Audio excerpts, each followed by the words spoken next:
Hi, my name is Jen. Welcome to my channel, All of My Plants. Today I am, I'm repotting one plant to a different substrate. I am going to trellis a Hoya and I am going to stake a Philodendron. So that's what we're doing today. The first plant I'm going to do is I'm just going to change the substrate on this. It's a Ctenanthe. I think it's still Ctenanthe. It's a very dusty one. It was the variegated Ctenanthe luberziana. It's reverted, and that's why I cut it off the original plant. It's actually growing in clay. Like, I don't mean leca, I mean like little clay pellets. It's a mixture of that and perlite. And clay is very alkaline. Most plants don't love that. This plant doesn't either, but mostly I was just trying to root it, and it is rooted, I'm pretty sure. We're gonna find out. Come closer. Usually we're on my handy dandy washer workspace. Today we're on my handy dandy dryer workspace. But anyway, this is my stake for my other plant. Put that over there for the moment. This is, I believe it's an African violet pot. This is what I'm gonna put that Ctenanthe in. I don't know how it's gonna work out, but we're gonna do it. You know, it's like porous clay with like a sealed reservoir, so we'll see. And I'm just gonna put it in regular potting soil, the mix that I always use. It's more suited to like aeroids or Hoyas, but so it's gonna dry fast. But maybe in that pot it won't so much if I keep a little bit of moisture in the bottom. We're gonna see. Where can I put this dirt, clay, whatever it is? I need something to put the clay in.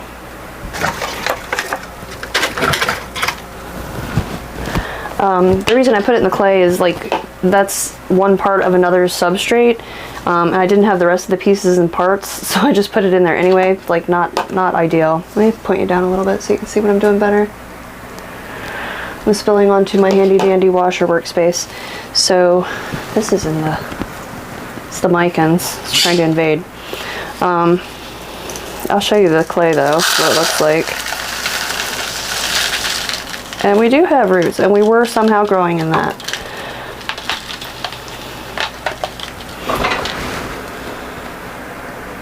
But yeah, it's just like a water absorber, oil absorber type clay. It doesn't actually break down. It's not like cat litter clay that becomes like cement in the bottom of a pot. It just it holds up really well. It's like chips of clay. I don't know what kind of clay. Maybe I'll go look at the bag. If I figure it out, I'll put it down here on the screen. But yeah, so apparently you can root Ctenanthe in it. I don't know. It's not my best move for this plant. It dries really, really fast, believe it or not. It's fast draining. It doesn't really hold that much moisture. I just watered it, I think, the day before yesterday, and these roots are dry.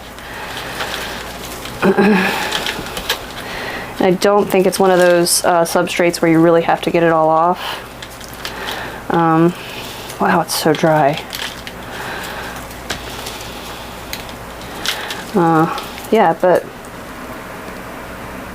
are we gonna focus? There we go. Roots, plenty of roots. So yeah, that out of the way. I'm gonna put it in this. Gotcha. Right? Yes, yes I am.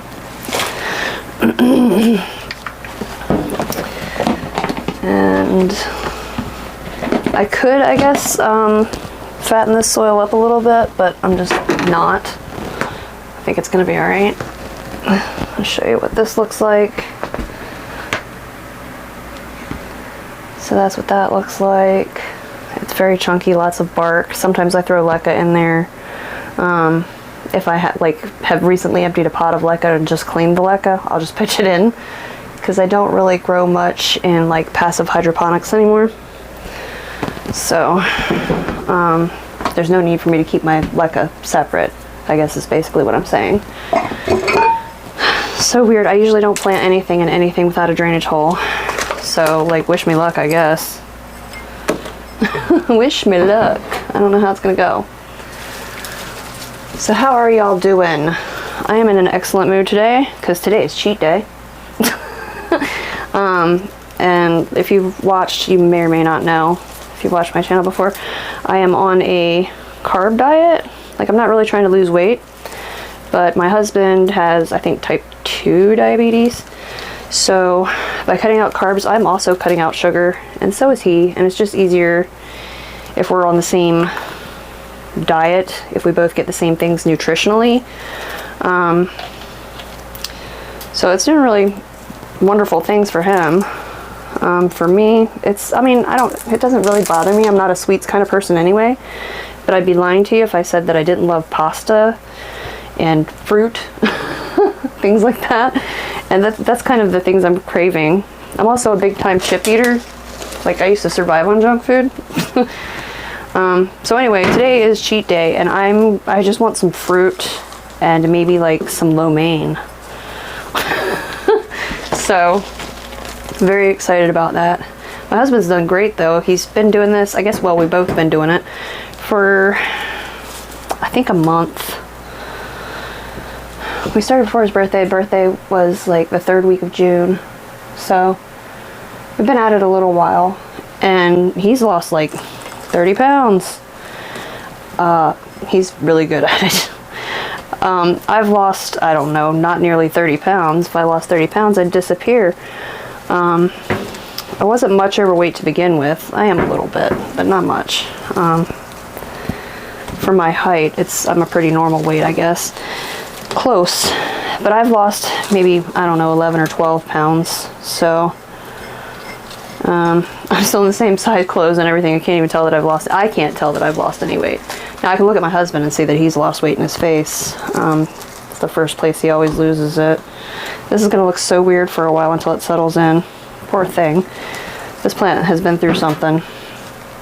I lobbed it off, and I threw the cuttings in like a flat, like a box. And they just kind of sat there for a day or two until I got around to putting them in water, and then like they were falling out of the water. They were, you know, as they fold up and stuff, they were moving all around. So I was like, no, that's not going to work. I've rooted some other ones in Leca. I'll show you those. They're doing fine, much better than these were. But they had a hard time. Threw them in the clay to keep them doing a thing, and then I just got lazy and never did anything else with them. But here we are now, and hopefully we'll get them sorted. So yeah, I bought this pot forever ago at a local nursery. Well, the one I always talk about down in Virginia. And never used it until now, finally. So I'll let you know how it works for like Maranta, Ctenanthe, Calathea family type plants, or Geopersia, whatever they are now. But yeah, self-watering, it can't be too bad, right? I've grown this plant in rocks before.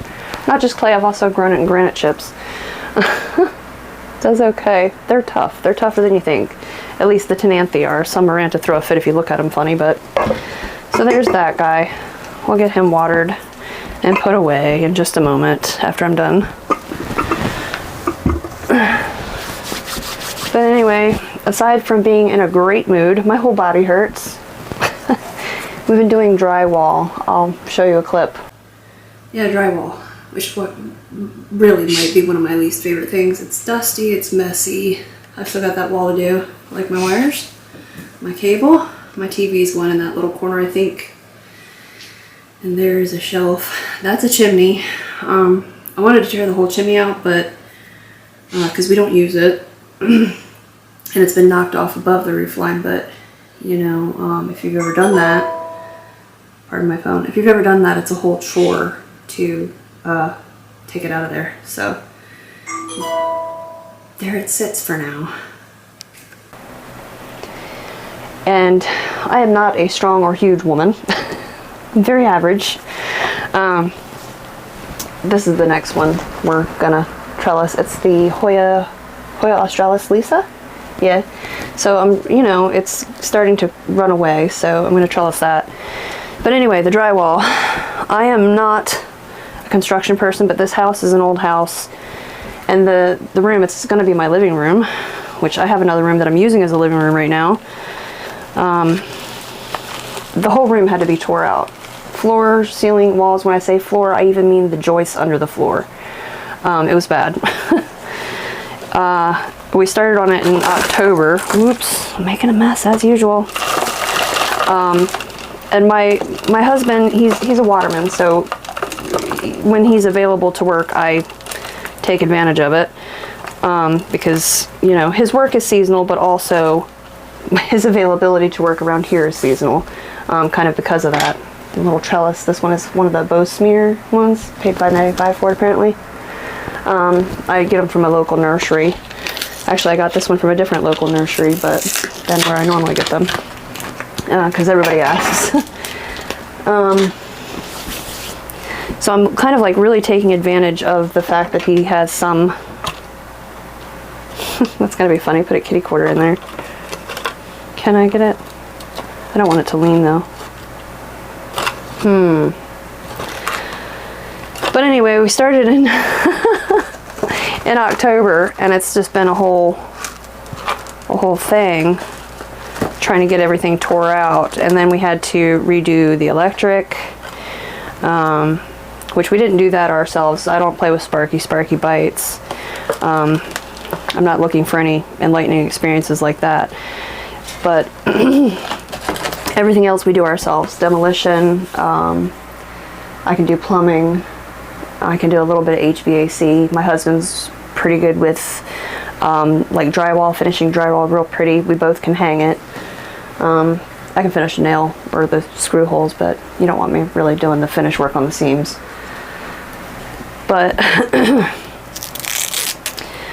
it's been a whole ordeal. It really has, and I'm exhausted all the time.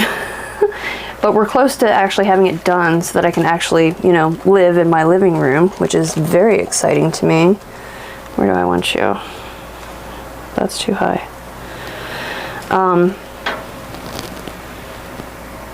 Scissors? No? Snips will do.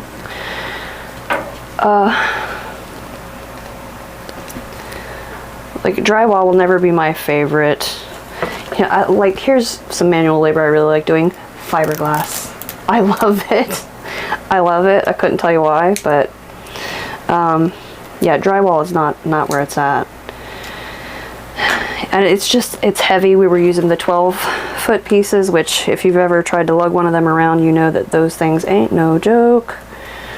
So, like, my everything hurts. That, and I think I've got a torn rotator cuff. I don't know. My doctor's like, nope, that's not what's wrong with it. He never did anything else. He just like, lift your arm. Never did any imaging or anything. And here we are 3 years later and I have the same problem. So my doctor doesn't listen to me. I'm pretty sure he's like, oh, poor little woman. She doesn't know what she's talking about. He's a dick.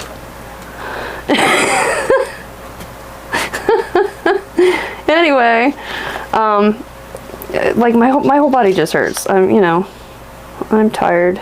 The poor little woman is tired of lifting heavy things, basically. But we're so close to done now, and I'm so excited about it. Like, I just want, like, when we first moved in here, literally the whole house had work that needed to be done, whether it was the kitchen, like every room, basically, is what I'm saying. Every room needed something. Some rooms we've totally rebuilt. Drywall, everything, electric. I'm going to leave that one flopping. And then others, we just, you know, kind of paint and puttied it. But it's an old house, you know, it was built like 1860, sometime between 1860 and 1880. The records aren't consistent on that point, but like we're in the home stretch. I think after we get that living room done, there's one other room that has to be done, and that's mostly just drywall work, maybe a little bit of electric, but I'm so ready to just not have to work on the house. We've been working on it since we moved in, and I don't know if I mentioned that we've lived here, I think, since 2015. That sounds right. And we bought it the year before that, and the whole year we spent working on it, just to get it to the point where we could live with it the way it was. So it'll be really exciting to me to not live in a construction zone. I guess, I mean, we could have bought a finished house, a house that was just already ready already. But like I said, we're both pretty handy people. And because, oh shoot, I forgot you were there. And because we're both pretty handy, we're like, oh, well, we can save a little bit of money by, you know, buying a fixer-upper and doing it ourselves. And, you know, we were both a smidge younger then. So we thought, yeah, we've got the energy for this. 4 or 5 years, that's all it'll take. It's all right. It's okay. Like, I'm not afraid of hard work, and neither is my husband. Like, everything we do it the hard way. It's okay. I've learned a lot along the way. I'm still waiting for one of my kids to move out so that I can have a plant room. Someday it's gonna happen, I just know it. Someday. Someday. Plotting.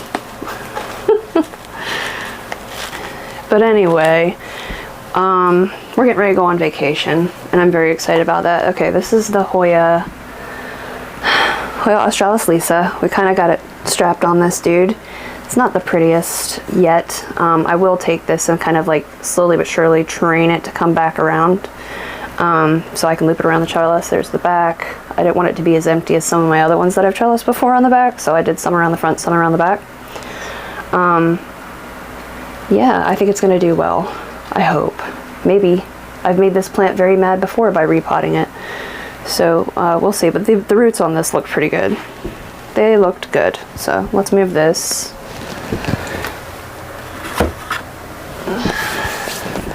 And then this is the last plant I have to do. This is the, I wrote it down, Philodendron lime fiddle / mottled dragon. And it's just gotten real floppy in the pot. It's got some crazy aerial roots. I guess you can kind of see that. And there's something going on here. I don't know what it is. I wonder if it shows through the back. Can you see speckling? There's speckling all over this leaf.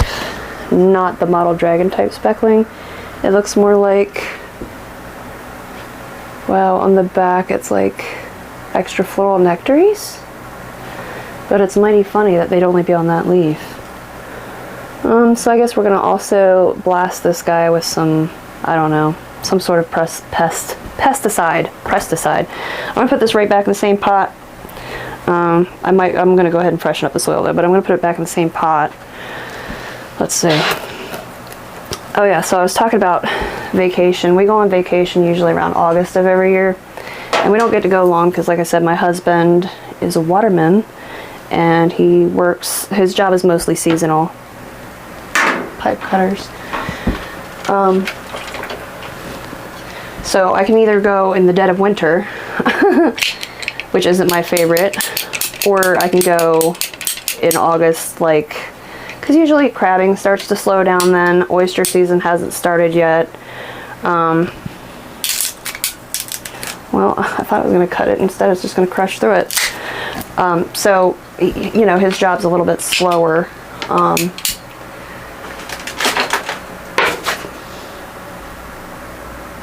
Okay, but I'm pretty excited to go somewhere because we haven't been since February, and that was just Virginia Beach, which is like a hop, skip, and a jump from here. I love Virginia Beach, but I want to go somewhere else. Last year I went to Salem, Massachusetts, and Gatlinburg, Tennessee, like 2 very opposite places. I liked Salem. I didn't like Boston as much as I thought I would, and I think it's just I don't have anything against it. I'm just not a city person at all. Not a city person. Gatlinburg, like when you're in town there, it's like definitely kind of city, but I didn't find it. Gosh, this is wet.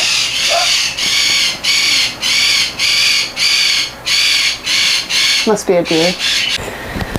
Okay, sidetracked.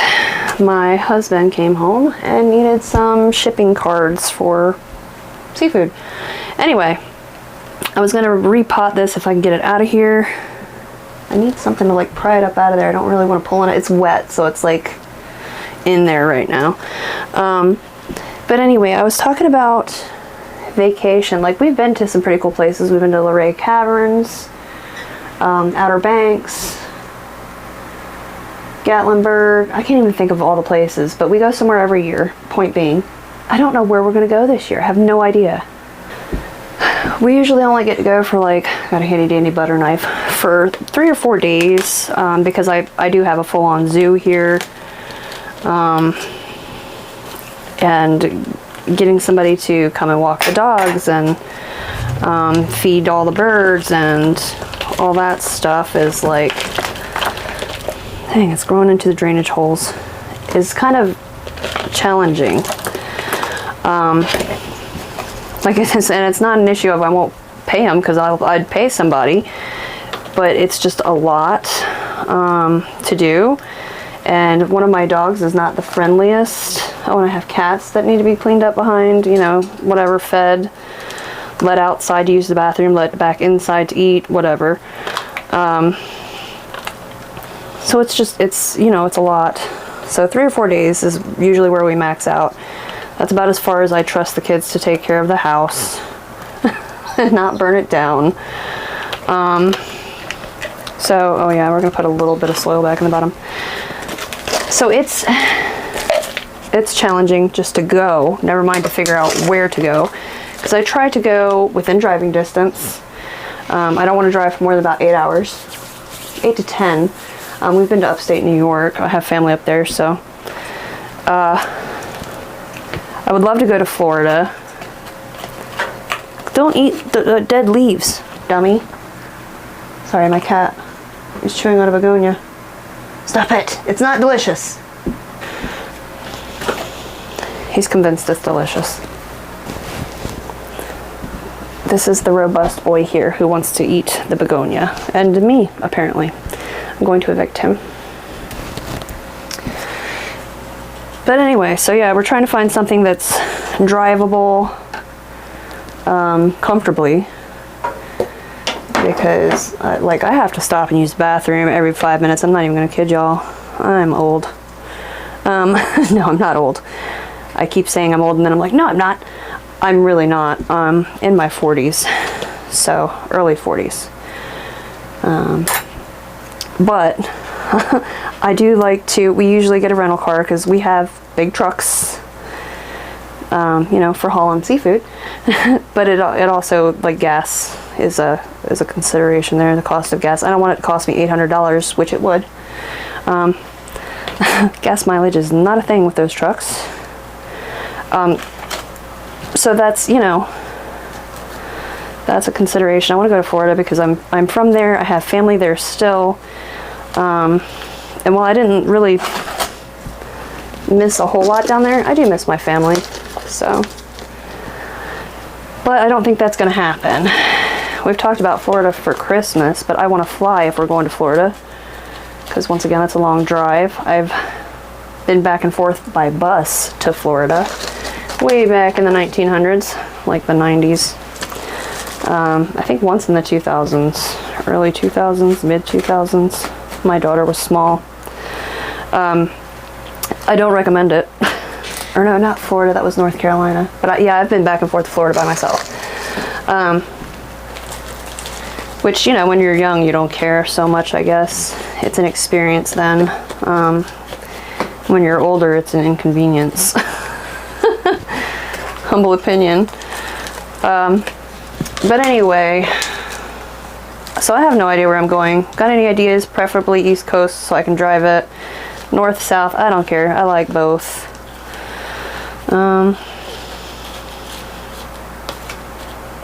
I really don't know what I want to do. I know it drives my husband crazy. And it's not that I'm indecisive, it's that I have a whole bunch of places that I like to go, like Savannah, Charleston, or Williamsburg. I've been there, but I love it. Big, huge history fan. All the history. Like, world history is a thing I'm in love with. not just US history. I feel like I've beaten US history to death already. I've studied it quite a bit, like for school. Higher learning, but so I like historic places. I like creepy places. I've never been to Louisiana. My best friend's been. She loved it. And not only that, it's summer, and I'm not sure I want to do the whole heat thing. I wouldn't mind going north or west. I think the farthest west I've ever been is Michigan. So I've never been out west. Michigan's a long damn drive from here too. And it was cool compared to here, the part of Michigan I was in anyway. But yeah, so I don't know what we're doing. I have no idea. All right, I'm gonna get these guys all watered and cleaned up, and hopefully that'll help this pole set a little bit better. But yeah, this is the speckly, suspicious leaf. I'm gonna clean it front and back, water them, and then I'll come back and show you what they look like. All cleaned up, potted up, all that. I don't know how these get so dirty. They're just outside. The only thing that ever gets on them or that I put on them out there is water. Water. And they're so dirty. So spotty. I understand the water spots, but they just like have a film on them too. I do have hard water, and I just use the hose outside. Inside watering, I use like filtered water, but like I have a Brita filter. It's like the knockoff. Yeah, but it works.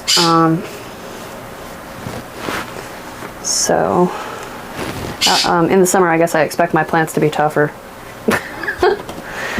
This plant would be really pretty if it looked how it was supposed to.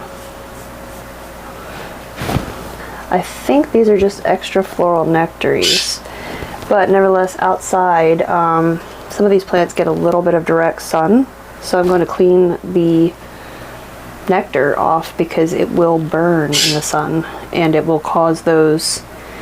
It almost looks like something is wrong with the leaf because it causes these little tiny round speckles that kind of turn orange, and it looks a lot like rust or something bacterial or fungal, but it's actually damage, like sunburn from those little spots that they might look like water, but they're usually a little sticky. It's like a magnifying glass. So that is a thing that can happen to your plants outside. I have it happening to a couple of them. This one here was in a shadier spot, so it didn't actually burn yet. And I'm assuming that that's what those flecks are. Looking pretty snazzy. Looking snazzy. This is what I was talking about, if the leaf would just look like it was supposed to. And this is the one that's got something going on that I think is just extra floral nectaries. This poor plant, I did water it, but it's still so thirsty. So thirsty. I guess it'll take a while to uncurl. So dusty too. Extra dust is a thing. Be nice if this one would be variegated again. I forgot to show you the other one that I have growing in Leca, didn't I? This is the Ctenanthe that I have growing in Leca. Some of it is kind of variegated still. Some of it. I basically hacked my big one up. It's grown back. But yeah, this one's in Leca. Doing just fine. Seems to like it, I dare say. I've thought about taking it out of there, but I don't know. I don't know. If I do take it out, I'm going to put it back in the big pot with the parent plant, the mother plant. Like, isn't that a cute little leaf? This used to have great big huge leaves when I first got it. I've had it 2017, maybe I got it. Had it a long time. 5 years? 4 years, 5 years, something like that. It does not have any big leaves on it anymore. They're all kind of like this. But it's a huge plant overall with small leaves. I don't know. It do what it do. But anyway, here's the one we just repotted and kind of dusted. Still curly leaves, but I imagine they'll flatten out after it gets some water. I don't know how to use this. Should I put water in there? Or do I just water this until it looks quite wet? I see some moisture on the bottom. You can kind of see the darker spot. Maybe I'll just water it until the pot looks damp. We'll go with that. But yeah, so that's those guys. Oh, I didn't even show you this one. And then this is the Hoya australis Lisa. I can't speak. Which I did not dust. It doesn't look too bad. It's been outside. It's going to go back outside. But yeah, we got her on there. Strapped her on. Looks pretty good. It's a little wobbly still, but I imagine as I water it more, that'll help settle the trellis into the pot. Maybe. I've got one that I've got to repot because I potted it in a very light pot. It's the Hoya breviolata. Yeah, the Hoya breviolata. I don't love the way that the trellis is seated in that pot. The trellis is heavier than the pot even when it's full of soil, so it falls over even right after I've watered it, and I would rather not bash that plant to death. So I gotta repot that. So yeah, that's what I had today. I had some trellising, staking, repotting, and leaf dusting. I'm pretty sure I'm going to treat that one just in case it's not extra floral nectaries, but you know, I'm going to go and find some lo mein and some sort of fruit like cantaloupe, watermelon. I don't care. I'm going to eat some sort of fruit. Thank you for watching. Thank you for hanging out with me, and come back and check me out again soon. Bye.